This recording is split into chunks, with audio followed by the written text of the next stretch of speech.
मुख्यमंत्री उत्तर प्रदेश के बैटिंग कर रहे हैं, उससे एक प्रश्न उठ रहा है कि क्या उत्तर प्रदेश के लोकसभा चुनाव में जो बीजेपी की स्थिति रही थी, वहां से लेकर अब उपचुनावों पर 10 सीटों में होना है, वही कोशिश यह है कि हिंदुत्व की पिच पर ही जनता को एकजुट किया जाए।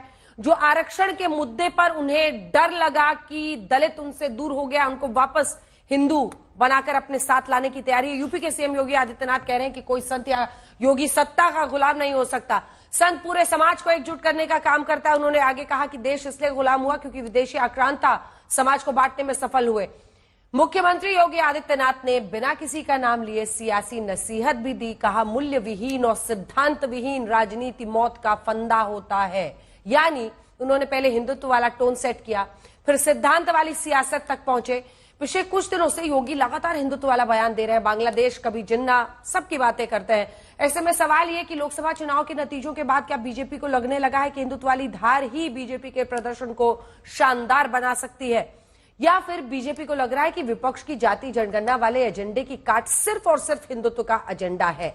संघ की तरफ से भी कास्ट सेंसस पर बयान आया। पहले ये पूरी रिपोर्ट समझिए, उसके बाद हम चर्चा की शुरुआत करेंगे। गौरव भाटिया राष्ट्रीय प्रवक्ता बीजेपी के हमारे साथ जुड़ रहे हैं, सुरेंद्र राजपूत प्रवक्ता कांग्रेस पार्टी के, अनुराग भदौरिया प्रवक्ता समाजवादी पार्टी के, अरुण राजभर हमारे साथ महासचिव एसबीएसपी के जुड़े। लेकिन इससे पहले की चर्चा की शुरुआत करें, ये रिपोर्ट देखिए।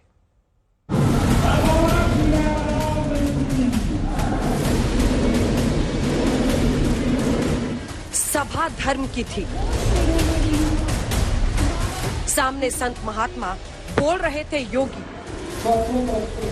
राजनीति का धर्म और धर्म की राजनीति का पूरा हिसाब किताब रख दिया।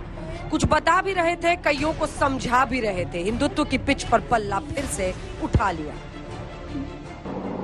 एक संत और एक योगी सत्ता का गुलाम नहीं होता है, बल्कि वह अपने कदमों पर उन्हें चलने के लिए मजबूर करता है। और यही कार्य आज से 425 वर्ष पहले इसी रामगढ़ गांव में जन्मे पूज्य बाबा अघोराचार्य कीनाराम जी महाराज ने अपनी दिव्य साधना के माध्यम से हम सबके सामने प्रस्तुत किया।